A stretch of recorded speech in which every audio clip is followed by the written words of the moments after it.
silent, and then it'll go beep beep beep beep beep beep beep, beep, and then it'll go 1,000 times worse. And then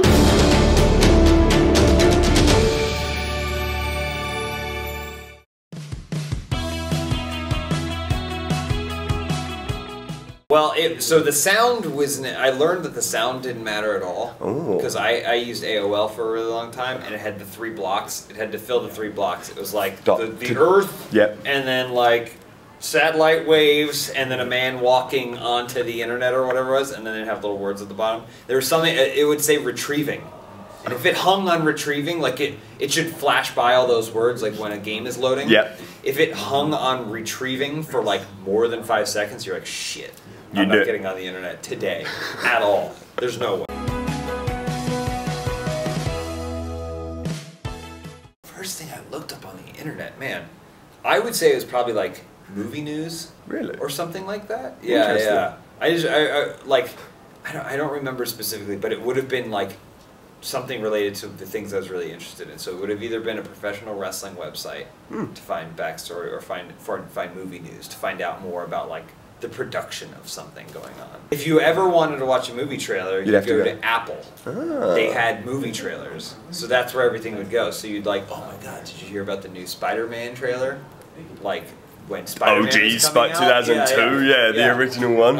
Tobey Maguire. You'd go to Apple, and you'd go to trailers, and that's how you would watch it. You would go to it, and then you would choose the size at which you would want to download it.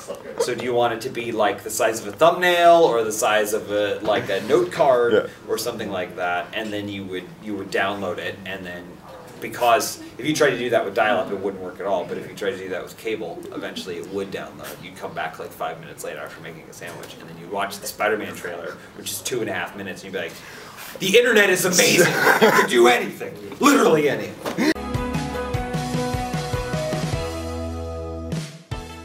I feel like with the rise of streaming, it's obvious that people love games as media, but not everyone is capable of playing all the games. Like, I'm very fortunate that I work in the industry, and so if something comes out that I want to play, I just play it.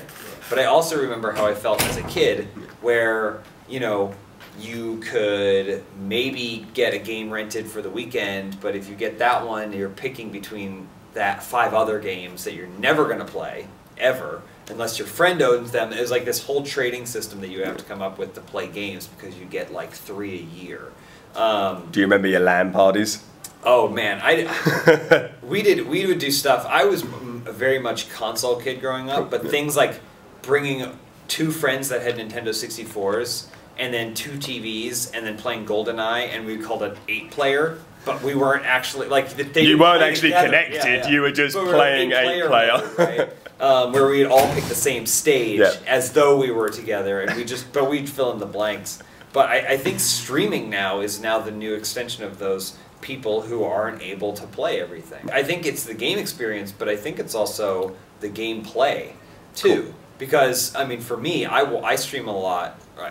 I watch a lot of streams of Overwatch or Street Fighter. And these are games that I play. I can play those games, but I can't play them like that. Gotcha. And so I think there's a certain aspect of, well, I can just rent this streamer's ability. I'm just going to watch them get a 10-kill streak in Fortnite and then win. There's definitely a competitive aspect to it, where you enjoy the competitive nature of the game, experiencing the game and everything like that. But I think there's also an aspect of feeling like you're putting yourself in the shoes, exactly like you're saying, like watching the Super Bowl and imagining what it would be like to be in the Super Bowl. It kind of goes back to the 2 Nintendo 64s thing. Like, you have to have 8 friends, all capable and interested in this thing, which, you know, if you live in a small town, in a small neighborhood, that may not be the case.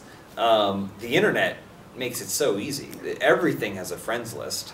And, I mean, I'm sure if I was younger and I was playing, like, an Overwatch match and I got along pretty well in the voice chat with someone, like, I would absolutely send them a friend request, and, like, you build a relationship like that. When Elise and I first met, it was all anonymous. Like, the internet is anonymous now, but I feel like it was 100 times more anonymous back then. because there was no social media. There was nothing that tied you to your internet persona or personality. Now it's someone on Twitter who will say something, but their avatar is still a picture of them.